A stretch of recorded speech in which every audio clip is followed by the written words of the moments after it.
Hi, so today I'm going to be talking about my Condors miniseries that I've been making over the past few years that recently concluded this year, and just going to be talking about how I started to lose interest in the series and why there isn't going to be any more episodes. Now, before I get into the main topic of this video, I just want to let you know that the videos are not going to go anywhere. I'm not going to delete them or anything, so don't worry about that. So, I believe it was sometime before pre-production started on the third and final episode of the series that I started to notice a lot of the flaws with the series and just stuff about it that I didn't like. First being is that I think that the series relied way too much on references and parallels, that sort of thing, like how the Firehawk launch sequence is clearly the Thunderbird 2 launch sequence. The dogfight at the end of episode 1 is pretty much just the dogfight scene from the Captain Scarlet episode Seek and Destroy. Uh, some of the plot of the third episode was very much inspired by the Control Center and Aztec levels from GoldenEye 007, and also, yeah, some of the lines in the series are clearly either like very similar to or straight up taken from other media, like I Have You Now, Bother That Telephone. That's just a couple of them. So definitely a lack of originality is definitely one of the issues with the series, and that's going to lead us to our next issue, that being the characters.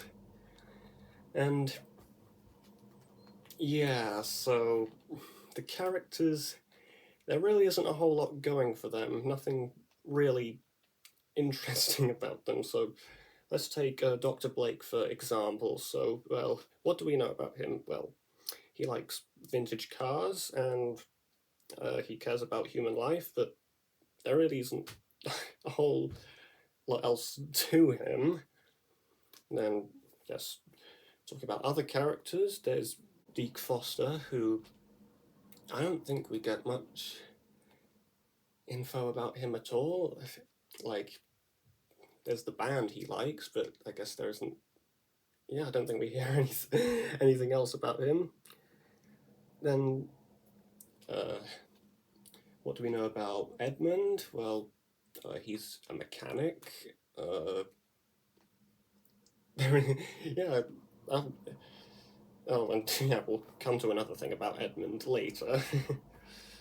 And the villain of the series, Stavros Karanti, whose name is also another reference. That's a reference to the failed Jerry Anderson pilot, The Investigator. So, about him, we really don't know a whole lot about him, personality or motivation wise, other than, well, he says he wants peace, but he wants there to be world peace, but he uses extreme methods. So, but yeah, that's really all there is to him.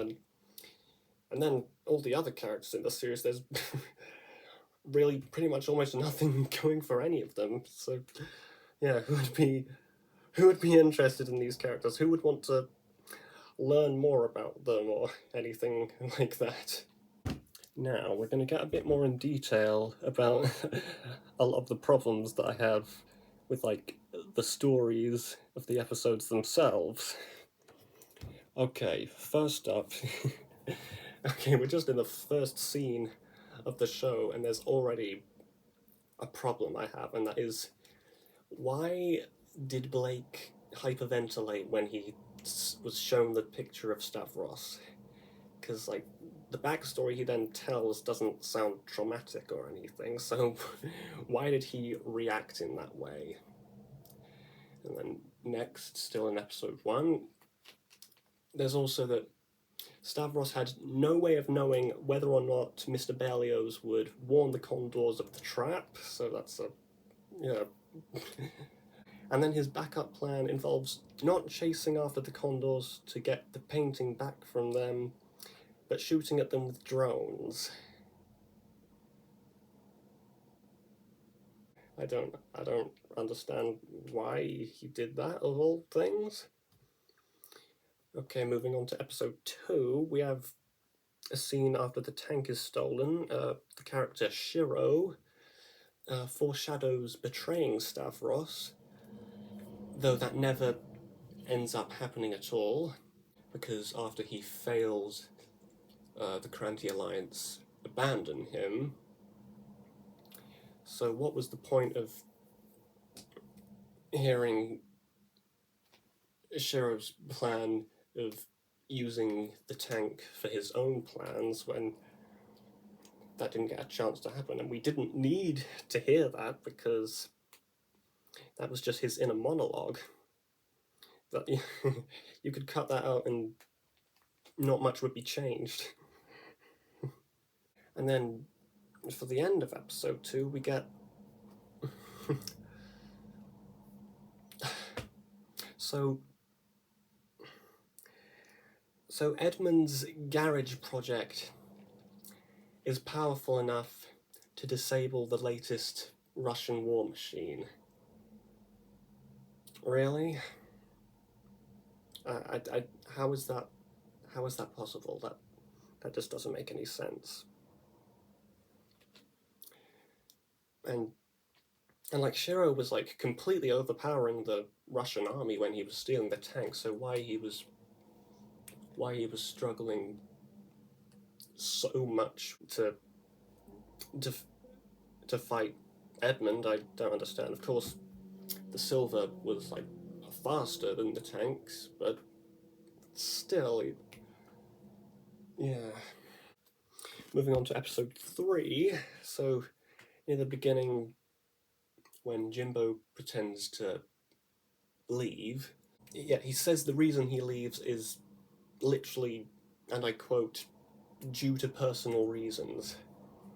I know this one is just kind of like a nitpick, but could he not, could could he or I not think of a better reason for him to pretend to leave?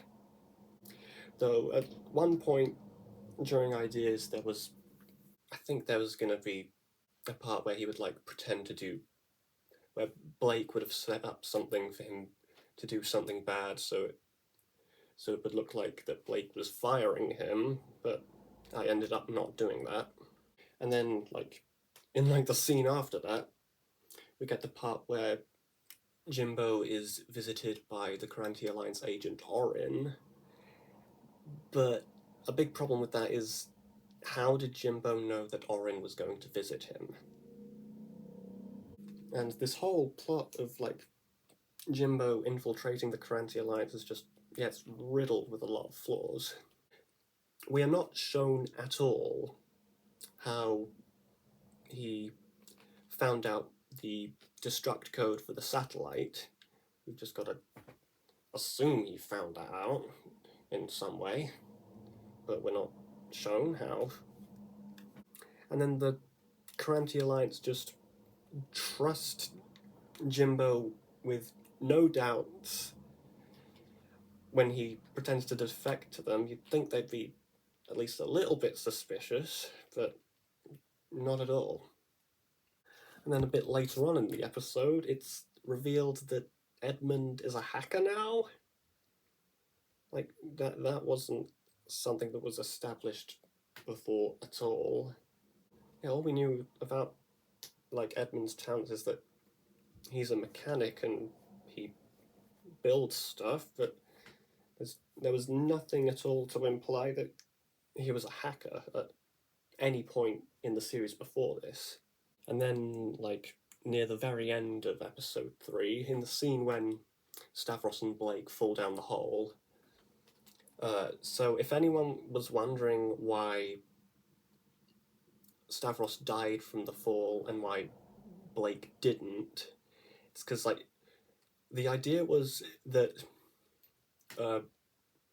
Blake had, like, grabbed onto the wall, like, as he was falling, and then just, that kind of stopped him, and then he, like, just slowly slipped down. But I don't think I communicated that well enough.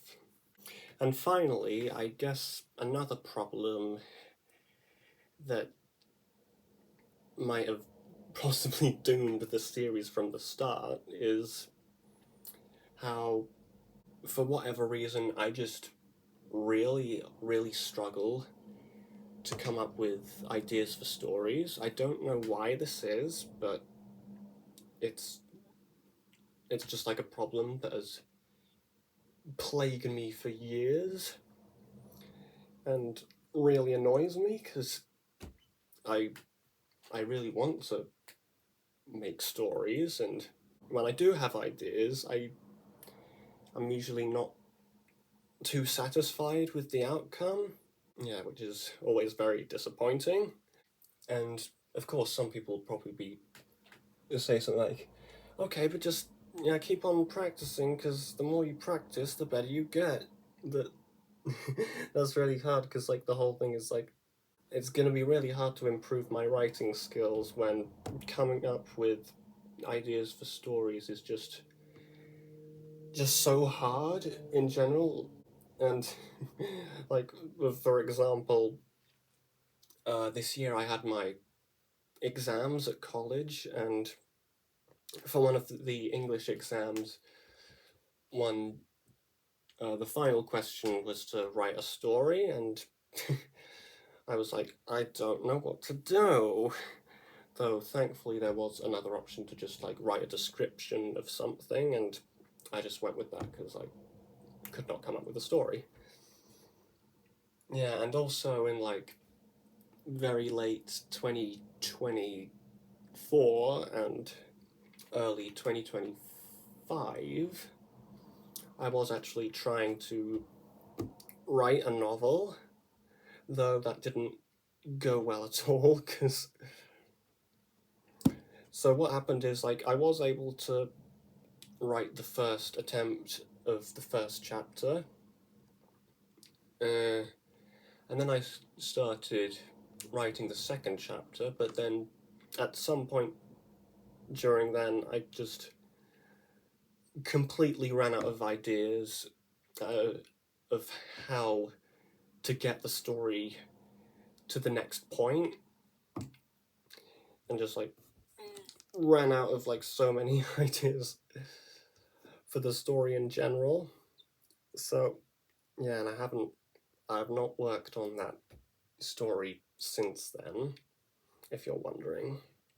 And so it's now at this point that I wonder what the whole point of this series was, because if I want to write a story just for the sake of writing a story, then I'm either going to have no idea what to do, or create something extremely generic, or just create a straight up clone of a pre existing story. And yeah, all of those possibilities are just